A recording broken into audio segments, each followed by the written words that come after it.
Croner and Friends. 8h15, 18h15 sur Croner Radio.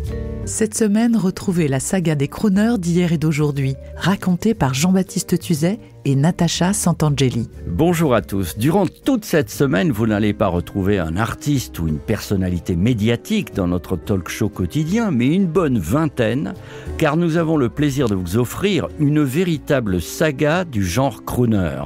Une série écrite et réalisée au tout début de votre station de radio préférée. Bonne écoute. Croner Radio est heureuse de vous offrir la grande saga des crooners d'hier et d'aujourd'hui. To be or not to be crooner. Via, via, vieni via di qui. Niente più ti lega a questi. Je pense qu'un crooner, c'est un chanteur de charme, un chanteur qui me fait rêver, un chanteur qui me fait penser aux films des années 50. Les crooners, ce sont des mecs super beaux, en général qui connaissent très bien le jazz, qui interprètent les grands standards. It's wonderful, it's wonderful, it's wonderful. Good luck, my baby, it's wonderful, it's wonderful, it's wonderful. I dream of you, chips, chips.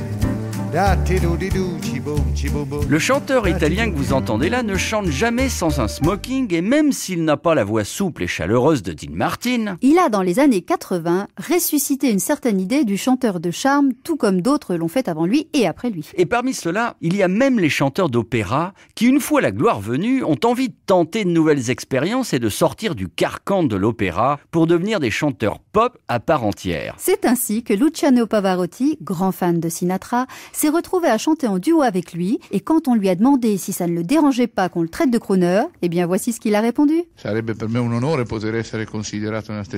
Ce serait un honneur pour moi de pouvoir être considéré comme ça. Je dirais qu'il est plus difficile pour un ténor de chanter des chansons comparé à un chanteur qui devrait chanter des airs d'opéra, parce que le chanteur chante des airs avec un micro et il peut parfaitement interpréter Payas par exemple. Mina, notre plus grande chanteuse et aussi la plus populaire, l'a fait avec un énorme succès. Il est clair que si nous parlions de chanter pour de vrai sans micro, le chanteur d'opéra serait avantagé parce qu'il peut faire avec et sans, alors que le chanteur de variété ne peut pas chanter une romance.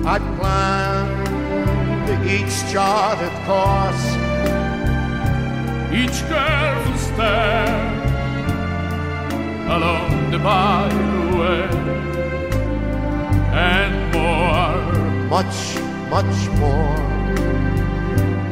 I did it my way. Dans cette reprise de My Way mettant en scène Luciano Pavarotti et Frank Sinatra, on comprend bien que les crooners et les bel cantistes ne peuvent se rencontrer qu'en de grandes occasions. Ce qui peut paraître incroyable, c'est que finalement le monde du rock et de la pop donne de bien meilleurs crooners que celui du bel canto. C'est ainsi qu'un certain nombre d'artistes et de grande notoriété ont décidé de transmettre à leur public leur penchant naturel pour les crooners. Parmi ceux-là, il y a Rod Stewart et puis un autre dandy de la pop qui, contre toute attente, a triomphé à l'aube des années 2000 avec de vieilles chansons pour grands hôtels. Dans cet album, son engagement de musicien et de chanteur est total et passionné. L'album s'intitule As Time Goes By et il s'est vendu à des milliers d'exemplaires et le chanteur en smoking n'est autre que Bryan Ferry. And when two lovers woo, they still say I love you, on that you can rely. No matter what the future brings as time goes by. Dans cette vieille chanson des années 30, Bryan Ferry s'avère être un dandy crooner excellent. Déjà au début des années 70, au travers de son groupe Roxy Music, il avouait son penchant pour la grande variété américaine. Et puis, n'avait-il pas débuté dans un radio-crochet en interprétant une chanson de Sinatra ? Son album a donc eu un grand succès mérité, plus de succès qu'un autre album sorti dans les années 80. Un album magnifique que peu de gens connaissent, signé par un autre grand artiste décédé dans un grand hôtel de luxe, comme seul un crooner pourrait le faire. Ce crooner s'appelait Robert Palmer. Dans son magnifique album des années 80 intitulé Riding High, qui pourrait se traduire par Placer la barre très haut, Robert Palmer, sur de magnifiques orchestrations, fait revivre l'art crooner, et ce, bien avant Bryan Ferry et Rod Stewart. Those fingers through my hair, that sly come hither stare, that strips my conscience bare, it's witchcraft.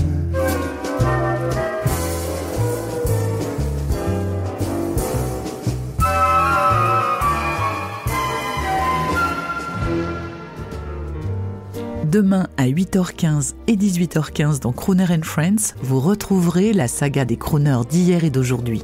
L'intégralité de cette émission est maintenant disponible en podcast sur croonerradio.fr.